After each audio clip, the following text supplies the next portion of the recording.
বিএনপির স্থায়ী কমিটির সদস্য মির্জা আব্বাস বলেছেন, কুকুরের মুখ থেকে বাঘের মুখে পড়েছে জাতি।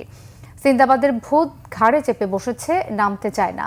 ঘাট থেকে ঝাঁকি দিয়ে এদের নামিয়ে নির্বাচন আদায় করে নিতে হবে বলেও মন্তব্য করেন তিনি। বিকেলে জেলা শিল্পকলা একাডেমিতে কুমিল্লা বিভাগের বিএনপির সদস্য ফর্ম বিতরণ ও সদস্য নবায়ন কর্মসূচির উদ্বোধনী সভায় মির্জা আব্বাস আরও বলেন, এই সরকারের বিরুদ্ধে কোনো মিডিয়ায় কোনো কথা নেই। এদেশের স্বাধীনতা সার্বভৌমত্ব নিরাপদ নয় এই সরকারের হাতে। এই সরকারের সাঙ্গপাঙ্গরায় লুটপাট, ব্যাংক ডাকাতি করছে। 90,000 কোটি টাকা গত 8 মাসে পাচার হয়েছে। মির্জা আব্বাস অভিযোগ করেন, উপদেষ্টাদের অনেকের বাপ চাচারা ব্যবসা শুরু করেছে, ঘুষ খাওয়া শুরু করেছে। বলেন, নীতি নির্ধারণের বিষয়ে কোনো সিদ্ধান্ত নেওয়ার অধিকার নেই অন্তর্বর্তী সরকারের। বাঘের মুখে পড়েছি। সিন্দাবাদের বুড়ো আমাদের ঘাড়ে চেপে বসেছে।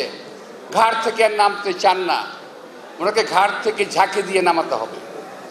আমাদের নির্বাচন হাসিল করতে হবে, আদায় করে নিতে হবে। জনগণের ভোটের অধিকার আমাদের ন্যায্য অধিকার, এটা আমাদের পাওনা, হিসাবের পাওনা। আমরা বুঝে নিতে চাই, আমরা ভিক্ষা চাই না। অন্তর্বর্তীকালীন সরকার, নির্বাচন দেওয়া সরকার, দেশের কোন নীতি নির্ধারণী বিষয়ে সিদ্ধান্ত নেওয়ার অধিকার তাদের নাই।